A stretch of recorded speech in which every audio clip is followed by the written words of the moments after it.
Introduction to U.S. Economy, Fiscal Policy. Updated August 3, 2020. What is fiscal policy? Fiscal policy is the means by which the government adjusts its budget balance through spending and revenue changes to influence broader economic conditions. According to mainstream economics, the government can affect the level of economic activity, generally measured by gross domestic product (GDP), in the short term by changing its levels of spending and tax revenue. This in focus presents an introduction to fiscal policy. For a more in-depth look at fiscal policy, its effect on the economy, and its use by the government, refer to CRS Report R45723, Fiscal Policy, Economic Effects, by Marc Labonte. Fiscal policy is often characterized by its counter-cyclical or pro-cyclical nature. Counter-cyclical policy attempts to counteract the business cycle by promoting growth through expansionary policy during a recession and preventing overheating through contractionary policy during an expansion. Pro-cyclical policy does the opposite and is generally seen to be counterproductive, potentially overheating the economy during expansions and further dampening growth during recessions. Expansionary fiscal policy. Recessions can have negative consequences for both individuals and businesses.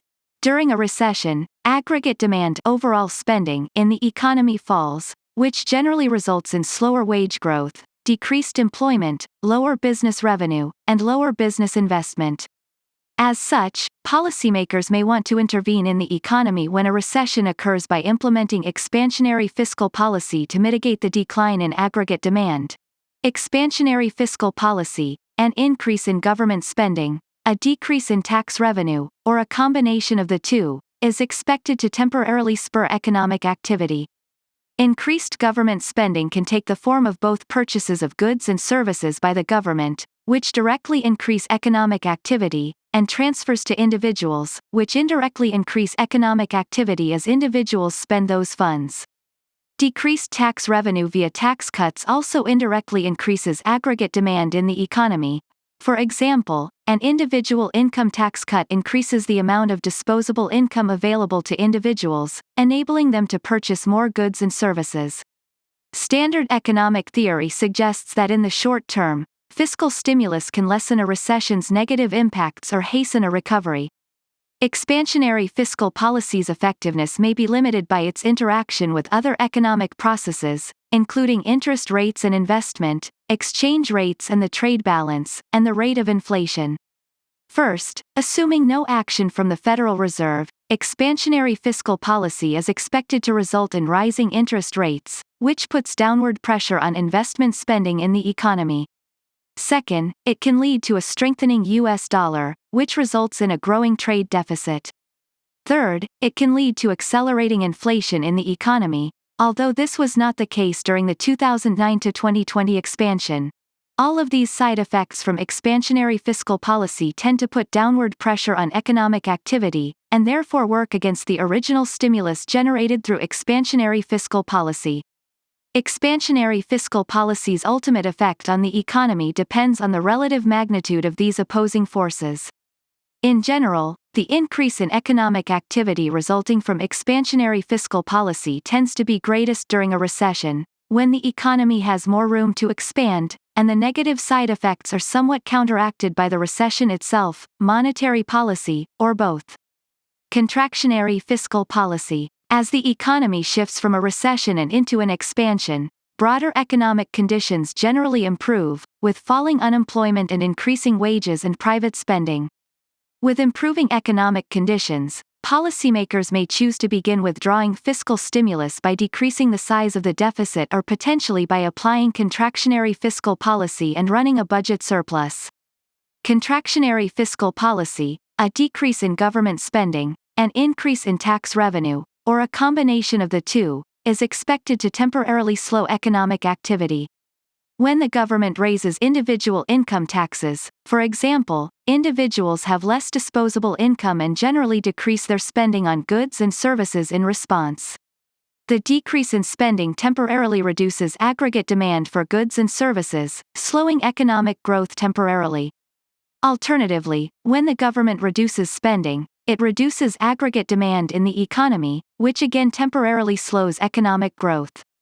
As such, aggregate demand is expected to decrease in the short term when the government implements contractionary fiscal policy, regardless of the mix of fiscal policy choices. However, contractionary fiscal policy has the same caveats as expansionary fiscal policy, except in reverse. Contractionary fiscal policy is expected to reduce interest rates, leading to additional investment, and weaken the US dollar, leading to more US exports and fewer imports and a slowing of inflation. All of these side effects tend to spur additional economic activity, partly offsetting the decline in economic activity resulting from contractionary fiscal policy. Long-term fiscal policy considerations. Persistently applying fiscal stimulus can negatively affect the economy through three main avenues. First, persistent, large budget deficits can result in a rising debt-to-GDP ratio and lead to an unsustainable level of debt. A rising debt-to-GDP ratio can be problematic if the perceived or real risk of the government defaulting on that debt begins to rise. As the perceived risk of default begins to increase, investors will demand higher interest rates to compensate themselves. Second, persistent fiscal stimulus, particularly during economic expansions, can limit long-term economic growth by crowding out private investment, which is an important determinant of the economy's long-term size. Third, rising public debt will require a gradually increasing portion of the federal budget to be directed toward interest payments on the debt, potentially crowding out other policy priorities. Monetary policy. Fiscal policy is not the only policy lever available if the government wishes to influence broader economic conditions. The Federal Reserve implements monetary policy by influencing interest rates throughout the economy. The Federal Reserve can spur economic activity by lowering interest rates and slow economic activity by doing the opposite. Monetary policy can also be used in conjunction with fiscal policy to limit the undesirable aspects of expansionary or contractionary fiscal policy. For example, expansionary fiscal policy tends to have the undesirable effect of increasing interest rates. However, the Federal Reserve could combat this by pushing interest rates down through monetary policy. Monetary policy is set independently of fiscal policy, so it is also possible for the Federal Reserve to pursue monetary policy that neutralizes fiscal policy's effects. For a more detailed discussion regarding monetary policy, refer to CRS Report R45723, Monetary Policy and the Federal Reserve, Current Policy and Conditions, by Marc Labonte. Fiscal policy stance is shown in Figure 1. The federal government has generally been running a budget deficit for much of the past 50 years, save for two short periods in the 1960s and 1990s. This suggests that the federal government has been applying some level of fiscal stimulus to the economy for much of the previous several decades, although the amount of stimulus has increased and decreased over time. Examining the overall budget deficit to judge the level of fiscal stimulus can be misleading, as the levels of federal spending and revenue differ over time due to changes in the state of the economy, in addition to deliberate choices made each year by Congress. During economic expansions, tax revenue tends to increase and spending tends to decrease automatically, as rising incomes and employment result in greater individual and corporate income tax revenues. Federal spending on income support programs, such as food stamps and unemployment insurance, tends to fall during economic expansions as fewer people need financial assistance and file unemployment claims. The combination of rising tax revenue and falling federal spending tends to improve the government's budget deficit. The opposite is true during recessions, when federal spending rises and revenue shrinks. These cyclical fluctuations in revenue and spending are often referred to as automatic stabilizers. Therefore, when examining fiscal policy, it is often beneficial to estimate the budget deficit excluding these automatic stabilizers, referred to as the structural deficit, to get a sense of the affirmative fiscal policy decisions made each year by Congress. Figure 1. Federal budget deficit surplus. Note: gray bars denote recessions as determined by the National Bureau of Economic Research. As shown in Figure 1, budget deficits tend to increase during and shortly after recessions denoted by gray bars, as policymakers attempt to buoy the economy by applying fiscal stimulus. The budget deficit then tends to shrink as the economy enters into recovery and fiscal stimulus is less necessary to support economic growth. However, in recent years, the federal budget has bucked this trend. After the structural deficit peaked in 2009 at roughly 7.5% of GDP, it began to decline through 2014, falling to about 2.0% of GDP.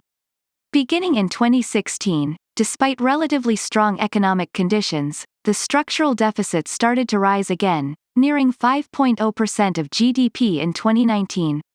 Fiscal policy and COVID-19.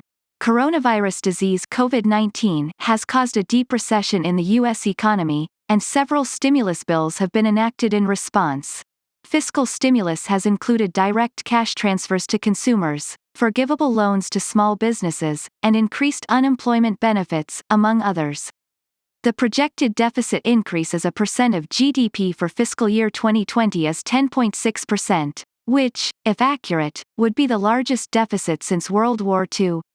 Note, this in focus was originally authored by Jeffrey Stupak, former CRS analyst in macroeconomic policy. Lida R. Weinstock, analyst in macroeconomic policy.